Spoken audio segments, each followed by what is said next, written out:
I'd like to take a moment to let you all know about a new non-profit organization started by my brother Craig. It's called Treats and Truth. They fill oversized brown lunch bags with snack items, chips, crackers, popcorn, cookies, etc. Also, a bottle of water, toothbrush, toothpaste, sanitary wipes, and most importantly, a small gospel tract book of John. No cigar? I'll have to talk to him about that. The bags are then hand-delivered to the homeless and people in need in and around the Los Angeles area. Let's help get this ministry off the ground. They're a 501c3 tax-exempt organization, so any and all donations are tax-deductible and greatly appreciated. Visit their website at treatsandtruth.org. Check out the show notes for the link. Also, please follow them on Facebook and Instagram. Thank you.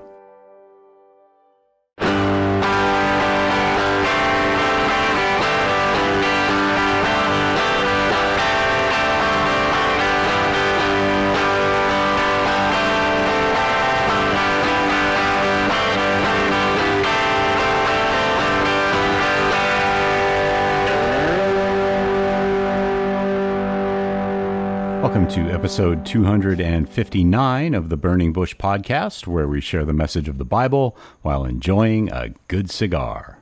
Hope you're doing well, and I'm glad you've joined me. In this episode, we're reading the New Testament book of 2 Corinthians chapter 12, with commentary from the notes in the Charles Spurgeon Study Bible, and I'm smoking the Ramon Bueso Genesis The Project in the Robusto 5.5 or 5x50 Vitola. So let's go to cigarsinternational.com and see what they have to say. Telling the Genesis story with just 2 paragraphs or even 3 is extremely difficult. Not to mention, it can't possibly come close to doing the cigar and its creator justice. Genesis deserves pages of praise, but catalog pages cost a whole lot of money, so our space here is limited. That said, here's the skinny. Genesis is a small batch, super premium, meticulously handcrafted by Ramon Bueso in Honduras. Who is Ramon Bueso? Trust me when I tell you, he isn't some ho-hum street corner vendor. Quite the opposite, in fact. Ramon has been an integral player in the cigar industry for nearly 4 decades. Since 1977, Ramon has been honing his mastery of cigars and has perfected every facet of cigar production, from grower to roller to master blender to factory supervisor. Early in his career, Ramon Bueso was vital in catapulting the legendary Villazon factory to new heights, working alongside cigar legends Frank Llaneza and Estelo Padron, and producing some of the world's biggest and most successful blends in the process. Blends you enjoy early and often, from the likes of Hoyo de Monterrey, Excalibur, Punch, and so much more. Truth is, Ramon's mind and hands have created more brands and blends than one can accurately count, let alone imagine. But this is by far his most irresistible creation yet. His raison d'etre, if you will. Genesis began as The Project, a limited production, local favorite exclusive to the Honduran market, mostly used for gifts and events. Now available on a grander scale, the Genesis is ready to make its mark. The lush, well-aged tobaccos used to craft Genesis deliver a scrumptious and complex medium to full-bodied bouquet. An exceedingly complex core of vintage long fillers from Nicaragua and Honduras, including select ligeros, visos, and secos.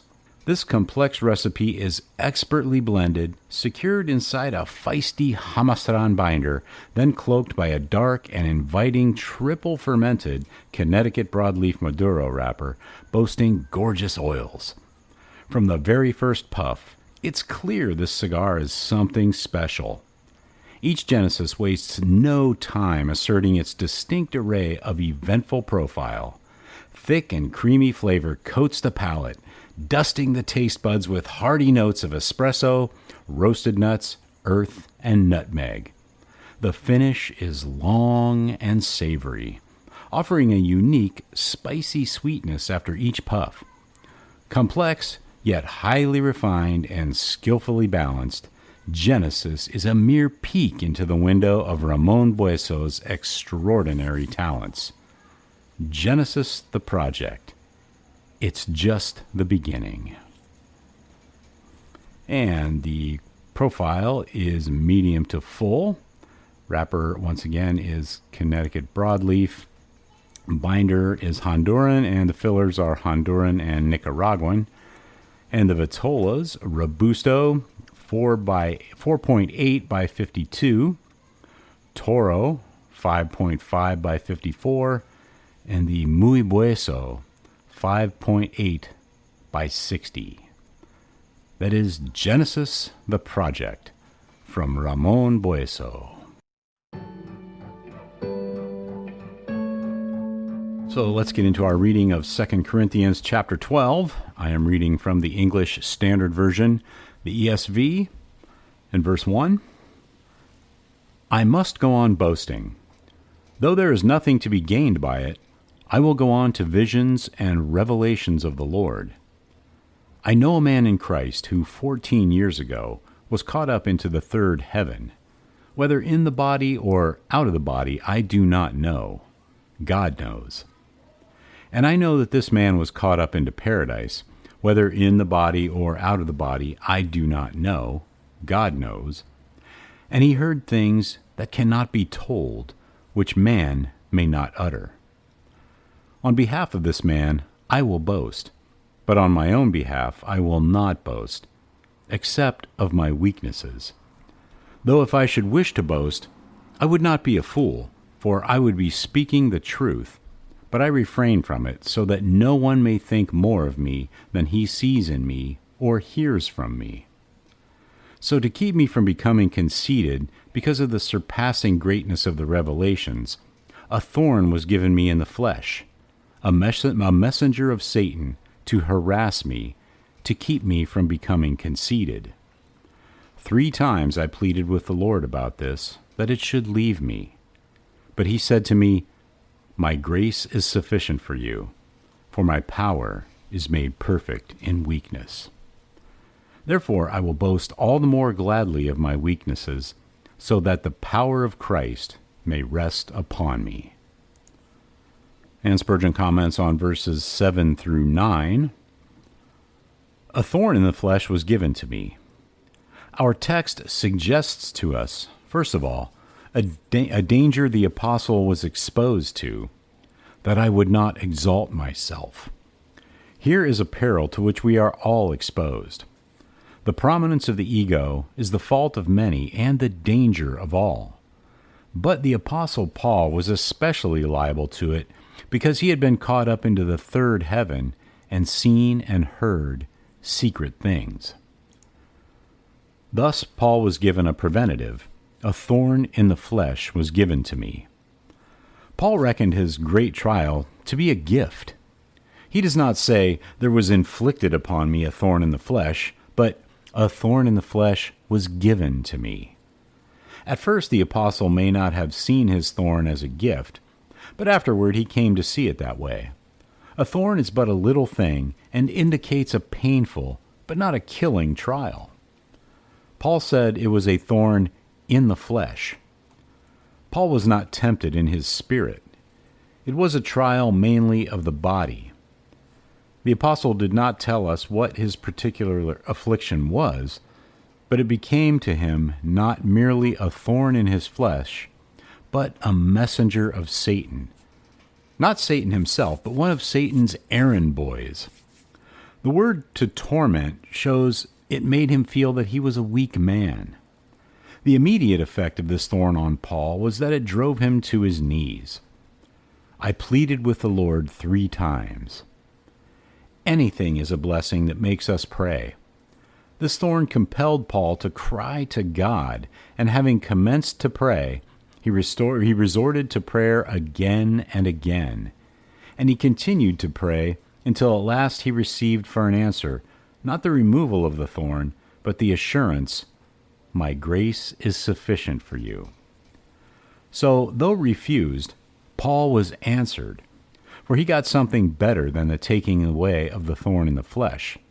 The result was that the grace given him enabled him to bear the thorn and lifted him right above it, until he even rejoiced and gloried to think he was permitted so to suffer. I will most gladly boast all the more about my weaknesses, so that Christ's power may reside in me. From this I gather that the worst form of trial may, nevertheless, be our best present portion. Finally, Paul gives us the permanent result. For the present, it kept him from being exalted by making him pray and by leading him to receive more grace, but permanently the remedy kept him humble. His way of telling the story is especially humble in its spirit. He takes us off from the idea of how gloriously God revealed himself to him, and he makes us look at the weakness of the recipient of the revelation rather than at the great honor conferred by the revelation itself.